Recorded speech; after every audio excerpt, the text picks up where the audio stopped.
Hi guys, ನಮಸ್ತೆ. Welcome back to my YouTube channel. ಇವತ್ತು ಬೆಳಿಗ್ಗೆ ತಿಂಡಿಗೆ ಟೊಮೆಟೊ ಬಾತ್ ರೆಡಿ ಆಗ್ತಾ ಇದೆ. ಸೊ ಬೆಳಿಗ್ಗೆನೇ ಇವತ್ತು ವಿಡಿಯೋ ಸ್ಟಾರ್ಟ್ ಮಾಡಿದ್ದೀನಿ. ಒಂದೊಂದು ದಿವಸ ಇಂಟ್ರೆಸ್ಟೇ ಇರಲ್ಲ, ಅಯ್ಯೋ ಹೋಗಂತಾಗೆ ಅನಿಸುತ್ತೆ. ಒಂದೊಂದು ದಿವಸ ಬೆಳಿಗ್ಗೆನೇ ವಿಡಿಯೋ ಸ್ಟಾರ್ಟ್ ಮಾಡಿಬಿಡ್ತೀನಿ. ಮತ್ತು ಇಲ್ಲಿ ಪುನರ್ವ ಅಕ್ಕಿ ತೊಗೊಂಡು ಆಟ ಆಡ್ತಾ ಕೂತಿದ್ದಾನೆ ನೋಡಿ. ಅನ್ನಿಸ್ಬೋದು ಇದೆಲ್ಲ ಆಟ ಆಡೋಕ್ಕೆ ಕೊಡೋ ವಸ್ತುನ ಅಂತ ಅನಿಸುತ್ತೆ ಒಂದೊಂದು ಸಲ. ಬಟ್ ಮಕ್ಕಳಿಗೆ ಈ ಥರ ಬಿಟ್ಬಿಡ್ಬೇಕು, ಚೆಲ್ತಾರೆ, ಏನೂ ಮಾಡೋಕ್ಕಾಗಲ್ಲ. ಚೆಲ್ದಷ್ಟು ಚೆಲ್ಲಿ ಅಂದರೆ ಈ ಥರದ್ದೆಲ್ಲ ಆಟ ಆಡೋಕ್ಕೆ ಶುರು ಮಾಡಿದಾಗ ಅಂದರೆ ಅವ್ರಿಗೆ ಒಂದು ಕಡೆ ಕೂತ್ಕೊಂಡು ಕಾನ್ಸಂಟ್ರೇಷನ್ ಬರುತ್ತೆ. ಈ ಥರ ಕೂತ್ಕೊಂಡಾಗ ಜೊತೆಗೆ ಅವರು ಕೈಯಲ್ಲಿ ತೆಗೆದು ಹಾಕೋದು, ಇದೆಲ್ಲ ಅವ್ರಿಗೆ ಮಸಲ್ಸು ಮತ್ತು ಇಂಪ್ರೂವ್ ಆಗುತ್ತೆ. ಮೈಂಡು ಮತ್ತು ಅವ್ರ ಕೈಗೆ ಕೋಆರ್ಡಿನೇಷನ್ ಬರುತ್ತೆ. ಸೊ ಒಂದು ಆಟ ಎಲ್ಲ ಆಡ್ತಾಯಿದ್ದ ಅಷ್ಟರಲ್ಲಿ ನಾನು ಅವನಿಗೆ ಮಧ್ಯಾಹ್ನಕ್ಕೆ ಏನಾದರೂ ಊಟ ಕೊಡೋಣ ಅಂತ ಅಂದ್ಬಿಟ್ಟು ಇಲ್ಲಿ ಕ್ಯಾರೆಟು ತುರಿದಿಟ್ಟಿದ್ದೀನಿ. ಮತ್ತು ಸೊಪ್ಪಿತ್ತು, ಮೆಂತ್ಯ ಸೊಪ್ಪು ಮತ್ತು ಪಾಲಕ್ ಸೊಪ್ಪು ಎಲ್ಲ ಇತ್ತು. ಅದನ್ನು ಸಣ್ಣದಾಗಿ ಕಟ್ ಮಾಡಿ ಕ್ಯಾರೆಟ್ ತುರಿದ್ಕೊಂಡು ರೆಡಿ ಮಾಡಿ ಇಟ್ಕೊಂಡಿದ್ದೀನಿ. ಮಕ್ಕಳಿರೋ ಮನೇನ ನೀಟಾಗಿ ಇಟ್ಕೊಳಕ್ಕಾಗತ್ತಾ? ಹಾಂ, ನೋಡಿ, ಇವನು ಇಲ್ಲದೇ ಇದ್ದಾಗ ನಮ್ಮ ಮನೆ ಹೆಂಗಿರ್ತಿತ್ತು. ಈಗ ಎಷ್ಟು ಸಲ ಕ್ಲೀನ್ ಮಾಡ್ತೀನಿ ಅಂತಂದ್ರೂ ಮಲಗಿದಾನೆ. ಎಷ್ಟು ಸಲ ಕ್ಲೀನ್ ಮಾಡ್ತೀನಿ ಅಂದ್ರೂ ಈ ಥರ ಅಲ್ಲೊಂದು ಎರ್ರ ಬಿಸಾಕಿರ್ತಾನೆ ಎಲ್ಲನೂ. ಸಂಜೆ ಪುನರ್ವ ಎದ್ದ ಮೇಲೆ ಮೊಟ್ಟೆ ಕೊಡೋಣ ಅಂತ ಅಂದ್ಬಿಟ್ಟು ಇಲ್ಲಿ ಮೊಟ್ಟೆನ ಬೇಯೋದಕ್ಕೆ ಇಡಬೇಕು. ಇವಾಗ ಆ್ಯಕ್ಚುಲಿ ನಮ್ಮ ಮನೇಲಿ ಅಡುಗೆ ಮನೇಲಿ ಇದಕ್ಕೆಲ್ಲ ಪರ್ಮಿಷನ್ ಇಲ್ಲ. ಹಾಗಾಗಿ ನಾನು ಈ ಥರ ಒಂದು ಎಗ್ ಬಾಯ್ಲರ್ ತೆಗೆದಿಟ್ಕೊಂಡಿದ್ದೀನಿ. ನಾನು ನಗರದ ಮನೇಲಿ ಇದ್ನಲ್ಲ, ಆವಾಗಲೇ ತೆಗೆದಿಟ್ಕೊಂಡಿದ್ದೆ ಇದನ್ನು. ನಾನು ಬಾಣಂತನದಲ್ಲೆಲ್ಲ ನಾನು ಇದೆಲ್ಲ ಚೆನ್ನಾಗಿ ತಿಂದಿದ್ದೀನಿ. ಮೊಟ್ಟೆ ಆವಾಗವಾಗ ಆಮ್ಲೆಟ್ಟು, ಮೊಟ್ಟೆ ಅದೆಲ್ಲ ತಿಂತಾಯಿದ್ದೆ ನಾನು. ಅಂಥ ಟೈಮಲ್ಲಿ ನಮಗೆ ಇಂಥದ್ದೇ ಬೇಕಿರೋದು. ಬರೀ ಮೆಣಸು, ಅನ್ನ, ತಿಳಿ ಸಾರು ಅದೇ ಕೊಟ್ಟರೆ ಅದೇನು ಸೇರುತ್ತೆ ಅಲ್ವಾ. ಸೊಪ್ಪು, ತರಕಾರಿ, ಮೊಟ್ಟೆ, ಹಾಲು ಇದೆಲ್ಲ ಬೇಕಾಗುತ್ತೆ ನಮಗೆ ಡೆಲಿವರಿ ಆದಮೇಲೆ. ಸೊ ಹಂಗಾಗಿ ಆಮ್ಲೆಟ್ ಎಲ್ಲ ತಿಂತಾಯಿದ್ದೆ. ಸೊ ಪಾಪು ಅಷ್ಟು ದಿವಸದಿಂದ ಕೊಟ್ಟೇ ಇರಲಿಲ್ಲ, ಸುಮಾರು ದಿವಸ ಆಯಿತು. ನೆನಪಿಸ್ಕೊಂಡು ಇವತ್ತಾರು ಕೊಡೋಣ ಅಂತ ಅಂದ್ಬಿಟ್ಟು ಬೇರೆಕಿಟ್ಟಿದ್ದೀನಿ.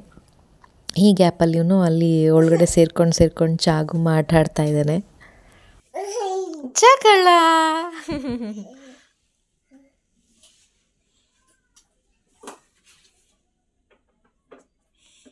ಯಾರದು ಒಳಗಡೆ?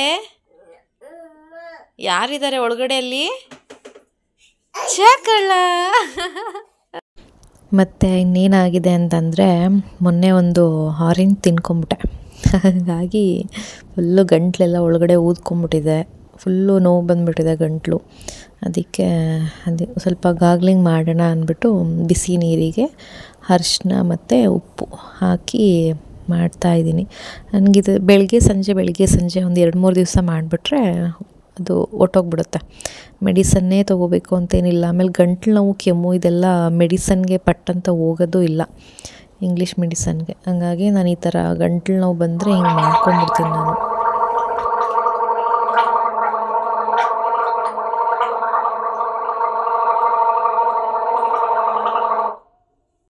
ಗಂಟ್ಲು ಕೆರೆತ ಆದರೆ ಮಾತ್ರ ಇದು ಬೆಸ್ಟ್ ಮೆಡಿಸನ್. ಡಾಕ್ಟರ್ಸೇ ಆ್ಯಕ್ಚುಲಿ ಇದನ್ನು ಸಜೆಸ್ಟ್ ಮಾಡ್ತಾರೆ. ಅವ್ರು ಮೆಡಿಸನ್ನ ಕೊಟ್ಟರು, ಟ್ಯಾಬ್ಲೆಟ್ ಕೊಟ್ಟರು ಮನೇಲಿ ಹೋಗ್ಬಿಟ್ಟು ಮಾಡಿ ಅಂತಲೇ ಅವರು ಸಜೆಸ್ಟ್ ಮಾಡೋದು. ನನಗೆ ಆಶ್ಚರ್ಯ ಆಯಿತು, ನನ್ನ ಬಾಡಿ ಇಷ್ಟೊಂದು ಸೆನ್ಸಿಟಿವ್ ಆಗೋಗಿದೆಯಲ್ಲ, ಒಂದು ಆರೆಂಜ್ ತಿಂದಿದ್ದಕ್ಕೆ ಹಿಂಗೆ ಆಯ್ತಲ್ಲ ಅಂತ. ಪುನರ್ವೊಂದು ವೆಯ್ಟ್ ಚೆಕ್ ಮಾಡಬೇಕು ಈ ತಿಂಗಳದು. ಅದಕ್ಕೆ ನಾನು ಮಲಗಿದ್ದಾನೆ, ರೆಡಿ ಮಾಡಿಬಿಟ್ಟಿದ್ದೀನಿ. ಎದ್ದ ಮೇಲೆ ಮಾಡಬೇಕು. ಇದು ಕಟ್ಟಿರೋದೇ ಅರ್ಧ kg ಇದೆ ಇಲ್ಲಿ. ಅದನ್ನು ಬಿಟ್ಟು ಕೌಂಟ್ರಿಗೆ ತೊಗೋಬೇಕು.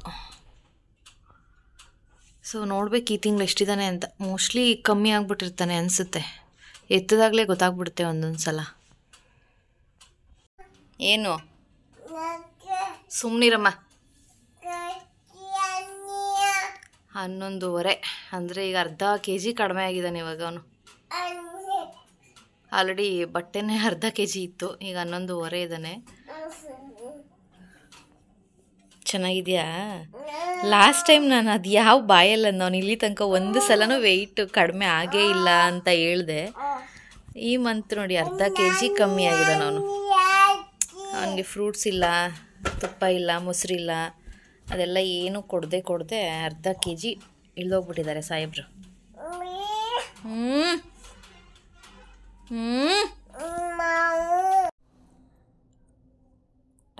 ಇವಾಗ 5 ಗಂಟೆ. 3:15 ಮಲ್ಕೊಂಡವನು ಇನ್ನೂ ಎದ್ದಿಲ್ಲ. ನಾನು ರೂಮಲ್ಲಿ ಈ ಥರ ಸುತ್ತ ಪಿಲ್ಲೋಗಳು ಹಾಕ್ಬಿಟ್ಟಿದ್ದೀನಿ. ಅವನು ನೈಟ್ ಟೈಮ್ ನಿದ್ದೆಗಳಲ್ಲಿ ಬಡ್ ಅಂತ ಉಳಿಸ್ಕೊತಾ ಇರ್ತಾನೆ ಬುರುಡೆನ. ಅದಕ್ಕೆ ಹಿಂಗೆ ಹಾಕ್ಬಿಟ್ಟಿದ್ದೀನಿ. ಈಗಂತೂ ಕೂದಲಿಲ್ಲ, ಇನ್ನೂ ಚೆನ್ನಾಗಿ ಬೀಳುತ್ತೆ ಏಟ್ಗಳು. ಕತ್ಲಲ್ಲೇ ಎದ್ದೆದ್ದು ಕೂತ್ಬಿಡೋದು, ಎದ್ದೆದ್ದು ಆ ಕಡೆ ಹೋಗೋದು, ಇಲ್ಲ ಈ ಕಡೆ ಹೋಗೋದು, ಹಂಗೆಲ್ಲ ಮಾಡುತ್ತೆ ಇದು.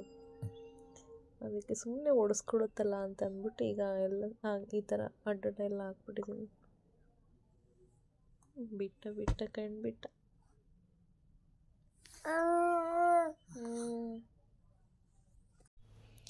ಈ ಯೂಟ್ಯೂಬ್ ಅವರು ಮಕ್ಕಳನ್ನ ಜಾಸ್ತಿ ವಿಡಿಯೋದಲ್ಲಿ ತೋರಿಸಂಗೆ ಇಲ್ಲ. ಆ ವಿಡಿಯೋಗೆ ಜಾಸ್ತಿ ಆ್ಯಡ್ಸ್ ರನ್ ಆಗಬಾರ್ದು, ಹಂಗೆ ಮಾಡಿಬಿಡ್ತಾರೆ. ಅವ್ರದ್ದು ಒಳ್ಳೆ ಕತೆ. ಬರೀ ಮಲ್ಕಮ್ಮ, ಬರೀ ರಿಸ್ಟ್ರಿಕ್ಷನ್ಸು. ಅಯ್ಯೋ ದೇವ್ರೆ, 1 2 ಎಲ್ಲನೂ ನೋಡ್ಕೊಂಡು ನೆನ್ಪಿಟ್ಕೊಂಡು ಮಾಡೋ ಅಷ್ಟರಲ್ಲಿ ಯೂಟ್ಯೂಬ್ ಸಹವಾಸನೇ ಬೇಡಪ್ಪ ಅನ್ನಿಸ್ಬಿಟ್ಟಿರುತ್ತೆ ಕೊನೆಗೆ. ಇನ್ನೊಂದು ಪಪ್ಪಿ ಕೊಟ್ಬಿಟ್ಟಿದೆ ಸೊಳ್ಳೆ. ನಾನು ಎದ್ಲಿ ಅಂದ್ಬಿಟ್ಟು ಮಾತಾಡ್ತಿದ್ದೀನಿ ಪಕ್ಕದಲ್ಲಿ, ಎದ್ದೇಳ್ತಾನೆ ಇಲ್ಲ. ಈಗ ಲೇಟ್ ಮಾಡಿಬಿಟ್ರೆ ನೈಟ್ ಲೇಟ್ ಮಾಡ್ತಾನೆ ಮಲ್ಕೊಳ್ಳೋದು. ನನಗೆ ತೂಗಿಸಿ ಗಂಟೆಗಟ್ಟಲೆ ತೂಗಿಸಿ ಸಾಕು ಮಾಡಿಬಿಡ್ತಾನೆ. ಅದಕ್ಕೆ ಎದ್ಲಿ ಅಂತ ಅಂದ್ಕೊಂಡ್ರೆ ಎದ್ದೇಳೋದೇ ಇಲ್ಲ. ಇದು ಮಲ್ಕೊಳ್ಳಿ ಅನ್ನೋ ಅಂದ್ಕೊಂಡು ದಿವ್ಸಕ್ಕೆ ಮಲ್ಗಲ್ಲ, ಎದ್ಲಿ ಅನ್ನೋ ದಿವ್ಸಕ್ಕೆ ಎದ್ದಲ್ಲ. ವಿಚಿತ್ರ ಈ ಮಕ್ಕಳು ಮಾತ್ರ. Hi guys, welcome back. ಪಾಪು ಮಲ್ಕೊಂಡಿದ್ದಾನೆ. ಈ ಗ್ಯಾಪಲ್ಲಿ ನಾನು ನಿಮಗೆ ಕ್ಲಾತ್ ಡೈಪರ್ ಬಗ್ಗೆ ಒಂದು ಇನ್ಫಾರ್ಮೇಷನ್ ಕೊಡೋಣ ಅಂತ ಯೋಚನೆ ಮಾಡ್ತಾ ಇದ್ದೆ. ಸೊ ಒಂದು ಡೈಪರೆಲ್ಲ ವಾಶ್ ಮಾಡ್ತಾಯಿದ್ದೆ, ಆವಾಗ ನೆನಪಾಯಿತು ಇದರಲ್ಲಿ ಒರಿಜಿನಲ್ ಯಾವುದು, ಡೂಪ್ಲಿಕೇಟ್ ಯಾವುದು, ಅಂದರೆ ಸೂಪರ್ ಬಾಟಮ್ಸ್ದೇ ನಾನು ನನಗೆಲ್ಲ ತರಿಸಿರೋದು. ಅದರಲ್ಲಿ ಒರಿಜಿನಲ್ ಯಾವುದು, ಆ ಥರನೂ ಮೋಸ ಮಾಡ್ತಾರೆ. ಅದನ್ನ ನಾವು ಯಾವ ಥರ ಸೆಲೆಕ್ಟ್ ಮಾಡಬೇಕು, ಅದರಲ್ಲಿ ಏನು ಡಿಫ್ರೆನ್ಸ್ ಇದೆ ಅನ್ನೋದನ್ನು ನಾನು ನಿಮಗೆ ತೋರಿಸ್ತೀನಿ. ಬನ್ನಿ ನೋಡೋಣ. ಸೊ ನೋಡಿ, ಇವೆರಡರಲ್ಲಿ ಏನು ಡಿಫ್ರೆನ್ಸ್ ಇದೆ ಅನ್ನೋದನ್ನು ನಾನು ನಿಮ್ಗೆ ಹೇಳ್ತೀನಿ. ಇದು ಒರಿಜಿನಲ್ ಆಯಿತಾ, ಇದು ಡೂಪ್ಲಿಕೇಟ್.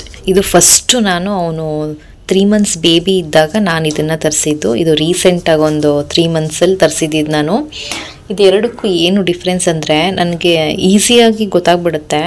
ಇದರ ಲೇಬಲಲ್ಲಿ ನಾವು ಕಂಡುಹಿಡಿಬೋದು. ಇದು ಒರಿಜಿನಲ್ ಆಯಿತಾ. ಇಲ್ಲಿ ಬೇಸಿಕ್ ಅಂತ ತುಂಬ ದೊಡ್ಡದಾಗಿ ಹಾಕಿದ್ದಾರೆ, ಮತ್ತು ಇಲ್ಲಿ ಅವ್ರದ್ದು ವೆಬ್ಸೈಟ್ ಅಡ್ರೆಸ್ಸು, ಬ್ಯಾಚ್ ನಂಬರ್ ಕೊಟ್ಟಿದ್ದಾರೆ. ಇದು ಒರಿಜಿನಲ್, ಓಕೆನಾ. ಇದು ನೋಡಿ ಲೇಬಲ್ ಹೆಂಗಿದೆ ಅಂತ, ಈ ಥರ ಇದೆ ಲೇಬಲ್ಲು. ಇದರಲ್ಲೂ ಬ್ಯಾಚ್ ನಂಬರ್ ಎಲ್ಲ ಕೊಟ್ಟಿದ್ದಾರೆ, but this is not good. ಮತ್ತು ಇಲ್ಲಿ ಬಟನ್ಸು ಅಷ್ಟೇನೆ ನೋಡಿ, ಇದರಲ್ಲಿ ಡಬಲ್ ಲೈನ್ ಇದೆ, ಬಟ್ ಇಲ್ಲಿ ಸಿಂಗಲ್ ಲೈನ್ ಇದೆ. ಕಾಣಿಸ್ತಿದೆಯಾ ಇಲ್ಲಿ ನೋಡಿ, ಇಲ್ಲಿ ನೋಡಿ ಡಬಲ್ ಲೈನ್ ಇದೆ. ಅಂದರೆ ಯೂನೋಗೂ ಮೇ ಬಿ ಸಿಂಗಲ್ ಲೈನೇ ಬರುತ್ತೆ ಅಂತ ಅನಿಸುತ್ತೆ, ಬಟ್ ಇದು ಯೂನೋ ಅಲ್ಲ, ಬೇಸಿಕ್ ಇದು. ಸೊ ಇದ್ರಲ್ಲಿ ಸಿಂಗಲ್ ಇದೆ, ಇದ್ರಲ್ಲಿ ಡಬಲ್ ಇದೆ. ಮತ್ತು ಲೆಂತ್ ಕೂಡ ಅಷ್ಟೇ, ಇದು ಲೆಂತ್ ಜಾಸ್ತಿ ಇದೆ, ಇದು ಲೆಂತ್ ಕಮ್ಮಿ ಇದೆ. ಪಾಪುಗೆ ಇದು ಸ್ವಲ್ಪ ಕಷ್ಟ ಆಗುತ್ತೆ ಇದು ಹಾಕೋದು, ಇದನ್ನು ಆರಾಮಾಗಿ ಹಾಕ್ಬೋದು. ಇದು 2 ಲೈನ್ ಇರೋದ್ರಿಂದ ನೀಟಾಗಿ ಕೂತ್ಕೊಳ್ಳುತ್ತೆ. ಇದು ಕೂತ್ಕೊಳ್ಳುತ್ತೆ ನೀಟಾಗಿ, ಬಟ್ ಯೂರಿನ್ ಪಾಸ್ ಮಾಡಿದ್ರೆ ಬೇಗ ಲೀಕ್ ಆಗುತ್ತೆ. ಇದು ಲೀಕ್ ಆಗ್ತಾ ಇರಲಿಲ್ಲ, ಬಟ್ ಇವಾಗ ಆಗುತ್ತೆ. ಇದು ತೊಗೊಂಡು ಇನ್ನೇನು ವರ್ಷದ ಮೇಲಾಯ್ತಲ್ವಾ, ಹತ್ತತ್ರ ಕರೆಕ್ಟಾಗಿ 1.5 ವರ್ಷ ಆಯಿತು. ಇನ್ನೂ ಇದನ್ನು ಯೂಸ್ ಮಾಡ್ತಾಯಿದ್ದೀನಿ. ಇದು ತಗೊಂಡು ನಾನು 3 months ಅಷ್ಟೇ ಆಗಿರೋದು. ಎರಡೂ ಈಗ ಒಂದೇ ಥರ ವರ್ಕ್ ಮಾಡ್ತಾಯಿದೆ. ಇದು ಆ್ಯಕ್ಚುಲಿ ಹೊಸದಲ್ವ, ಇದು ಜಾಸ್ತಿ ಹಿಡಿದಿಟ್ಕೋಬೇಕಲ್ವ, ಯೂರಿನ್ ಪಾಸ್ ಮಾಡಿದಾಗ ಬೇಗ ಲೀಕ್ ಆಗಿಬಿಡುತ್ತೆ. ಇದು ಇವಾಗ ಹಂಗೆ ಆಗ್ತಿದೆ, ಬಟ್ ಸ್ಟಾರ್ಟಿಂಗ್ ತಗೊಂಡಾಗ ಇದು ಒಂಚೂರು ಲೀಕ್ ಆಗ್ತಾ ಇರಲಿಲ್ಲ, ತುಂಬಾ ಚೆನ್ನಾಗಿತ್ತು. ಸೊ ತಗೊಳ್ಳೋವಾಗ ದಯವಿಟ್ಟು ನೋಡ್ಕೊಂಡು ತಗೊಳ್ಳಿ. ಬಟ್ ಇದೆಲ್ಲ ಏನು ಪಿಕ್ಚರ್ ಇದೆ ಅಂದರೆ ಇದ್ರ ಪ್ಯಾಟ್ರನ್ ಇದೆಯಲ್ಲ, ಇದು ಹಾರ್ಟ್ ಸಿಂಬಲ್, ಇದು ಸೂಪರ್ ಬಾಟಮ್ಸ್ ಅವ್ರದ್ದೇನೆ. ನೋಡೋದಕ್ಕೆ ಸೇಮ್ ಹಾಗೆ ಕಾಣಿಸುತ್ತೆ, ಬಟ್ ಇದರಲ್ಲಿ ಮೋಸ ಮಾಡ್ತಾರೆ ಅಂತ ನನಗೆ ಅನ್ನಿಸ್ತು. ಎಲ್ಲ ಓಕೆ ಚೆನ್ನಾಗಿದೆ, ಬಟ್ ಇದೊಂಚೂರು ಲೀಕ್ ಆಗುತ್ತೆ, ಅದು ನನಗೆ ಇಷ್ಟ ಆಗಲಿಲ್ಲ. ಬೇಗನೆ ಲೀಕ್ ಆಗೋಕ್ಕೆ ಶುರುವಾಯಿತು. ಇದು ಓಪನ್ ಮಾಡಿ ತೋರಿಸ್ತೀನಿ ನೋಡಿ ನಿಮಗೆ ನಾನು ಹೆಂಗೆ ಮಾಡ್ಕೊಂಡಿದ್ದೀನಿ ಇವಾಗ. ಅಂದರೆ ಇಲ್ಲಿ ಯೂರಿನ್ ಪಾಸ್ ಮಾಡಿ ಮಾಡಿ ಮಾಡಿ ಈ ಪ್ಲೇಸಲ್ಲಿ ಅದು ಜಾಸ್ತಿ ಹಿಡಿದಿಟ್ಕೊತಾ ಇರಲಿಲ್ಲ. ಇದು ಇಲ್ಲಿ ಬಟನ್ನ ಇಲ್ಲಿದೆ ಬಟನ್ನು, ಓಕೆನಾ. ನೋಡಿ ಇಲ್ಲಿ ನಾನು ಈಗ ಅದನ್ನು ಉಲ್ಟಾ ಮಾಡ್ಕೊಂಡಿದ್ದೀನಿ, ಯಾಕಂದರೆ ಈ ಕಡೆ ಯೂರಿನ್ ಪಾಸ್ ಮಾಡಿ ಮಾಡಿ ಮಾಡಿ ಅದು ಸ್ವಲ್ಪ ಲೀಕ್ ಆಗೋಗ್ತಾ ಇತ್ತು. ಹಂಗಾಗಿ ನಾನು ಸ್ವಲ್ಪ ಚೇಂಜ್ ಮಾಡಿದೆ. ಯೂಸ್ ಮಾಡ್ತಾ ಮಾಡ್ತಾ ಮಾಡ್ತಾ ನೋಡಿ ಹಿಂಗಾಗುತ್ತೆ. ಇದಕ್ಕೆ ಕ್ಲಾತ್ ಸಾಫ್ಟ್ನರು ಅದೆಲ್ಲ ಯೂಸ್ ಮಾಡಲೇಬಾರ್ದು. ಕ್ಲಾತ್ ಡೈಪರ್ಗೆ ಮಾಡಿದಷ್ಟು ಡೈಪರ್ ಹಾಳಾಗುತ್ತೆ, ಓಕೆನಾ. ಇದನ್ನು ತೋರಿಸ್ಬಿಡ್ತೀನಿ ನೋಡಿ ಹೆಂಗಾಗ್ಬಿಟ್ಟಿದೆ ಇದು ಈಗಲೇ.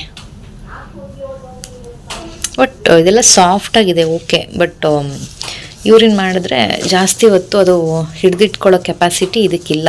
ಆಮೇಲೆ ಬಟ್ಟೆ ಇದು ಅಷ್ಟೇ, ಕ್ವಾಲಿಟಿನೂ ಅಷ್ಟೇ ಚೆನ್ನಾಗಿಲ್ಲ. ಇದು ತುಂಬಾ ಚೆನ್ನಾಗಿದೆ, ಎಷ್ಟು ತಿಕ್ಕಾಗೂ ಇದೆ. ಇದು ಎಷ್ಟು ತುಂಬ ತೆಳು ಇದೆ, ಇದು ತುಂಬ ತಿಕ್ಕಾಗಿದೆ.